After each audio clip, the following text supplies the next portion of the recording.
বাংলার গর্ব পাট, সেই পাট দিয়েই তৈরি হচ্ছে দেবী দুর্গার অপূর্ব প্রতিমা। কাদামাটির জায়গায় শিল্পীরা বেছে নিয়েছে দেশি পাট। পরিবেশ বান্ধব এই উদ্যোগ শুধু শিল্প নয়, এক নতুন দৃষ্টান্ত। মা দুর্গার প্রতিটি রূপে ফুটে উঠেছে সৃজনশীলতা আর ঐতিহ্যের মিলন।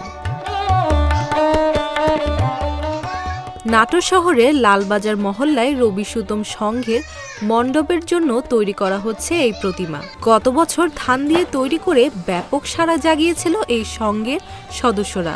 প্রতি বছরই নতুন কিছু ডিজাইন আনতেই পছন্দ সংঘের সদস্যদের। সেই চিন্তাধারা থেকেই এবার সোনালী আঁশ পাট দিয়ে তৈরি করছেন দুর্গা প্রতিমা। তৈরি করতে পাট লেগেছে ২০ কেজি। গতবার আমি ধান দিয়ে প্রতিমা তৈরি করেছিলাম, তখন ধান লেগেছিল প্রায় 50 কেজি মতন। তো সেই দর্শনার্থীর খুব আনন্দ ভালো বলেছিল বলে সেই থেকে আশা জেগেছিল। আশা জাগার কারণে আমি এবার পাট দিয়ে প্রতিমা করার চিন্তা ভাবনা করে এবং পাট দিয়ে প্রতিমাটা তৈরি করেছি। এতে প্রায় 20 কেজির মতন পাট লেগেছে। তো এইটাই মোটামুটি আমার মূল্য হিসাব করতে গেলে মূল্য হিসাব ধরি না, কারণ এসব কাজের মূল্য হয় না, শিল্পীর কোনো মূল্য নেই, আমরা এটা মনে করি। তারপরেও আমার পাড়াভিত্তিক পূজা, এটা আমাদের বাধে না, মূল্য যেটা হোক একটা আসে।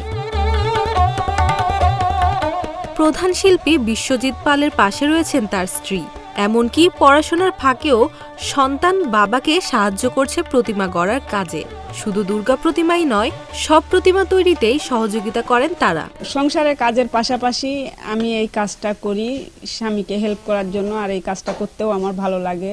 অনেক দূর দূরান্ত থেকে লোকজন আসছে, যে তাদেরও ভালো লাগছে এই কাজটা, আমারও তাদের প্রশংসা শুনে আমাদেরও ভালো লাগে। পড়াশোনার পাশাপাশি বাবাকে প্রতিমা তৈরির কাজে সাহায্য করি। শুধু এই প্রতিমা না, অন্যান্য যে সকল প্রতিমা থাকে সব কাজে আমি সাহায্য করি। তো সকলে দেখেছে যে গেল বছর একটা ব্যতিক্রমধর্মী প্রতিমা তৈরি হয়েছিল, যে ধান দিয়ে দুর্গা প্রতিমা। সেই কাজে আমি বাবাকে সাহায্য করেছিলাম। এবছর যেমন পাট দিয়ে প্রতিমা তৈরি হচ্ছে, এই কাজে আমি যথাসাধ্য আমি নিতে যতটুকু পেরেছি। শিল্প, ঐতিহ্য আর পরিবেশ বান্ধব বার্তায় ভরপুর এই প্রতিমা হয়ে উঠেছে দর্শনার্থীদের আকর্ষণের কেন্দ্রবিন্দু। পাট দিয়ে প্রতিমা তৈরি হয়েছে, আমি প্রতিমাটা দেখতে এসেছি, অনেক ভালো লাগছে প্রতিমা দেখে। আমরা সচরাচর সব জায়গায় দেবীর মূর্তি আপনার সাধারণ দেখি। এই প্রতিমাটি রবি সুতম সংঘ, গত বছরেও এরা ধানের প্রতিমা নির্মাণ করেছিল। তো এই বছরও এরা ব্যতিক্রমভাবে পাট দিয়ে প্রতিমা নির্মাণ করছে। তো এটা শুনে আমি দেখতে আসলাম এবং প্রতিমাটি দেখে খুব চমৎকার লাগলো। গত বছরের ধানের জাদু ভক্তদের মুগ্ধ করেছিল।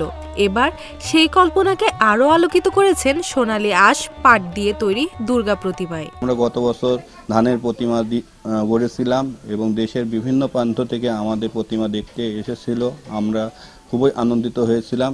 এবছর আমরা ব্যতিক্রমী সোনালী আঁশ পাট দিয়ে আমাদের প্রতিমা দেবী মুক্তি দেবী স্থাপন করছি। আপনারা সবাই আমাদের প্রতিমাটি দেখতে আসবেন, সবাইকে আমন্ত্রণ জানালাম। নাটোরে এবার ৩৬৫টি পূজা মণ্ডপে শারদীয় দুর্গাপূজা অনুষ্ঠিত হবে। ২৮ সেপ্টেম্বর ষষ্ঠী পূজার মধ্য দিয়ে শুরু হয়ে ২ অক্টোবর বিজয়া দশমী দিয়ে শেষ হবে এবারের দুর্গাপূজা। Tahiya পারসা, independent digital.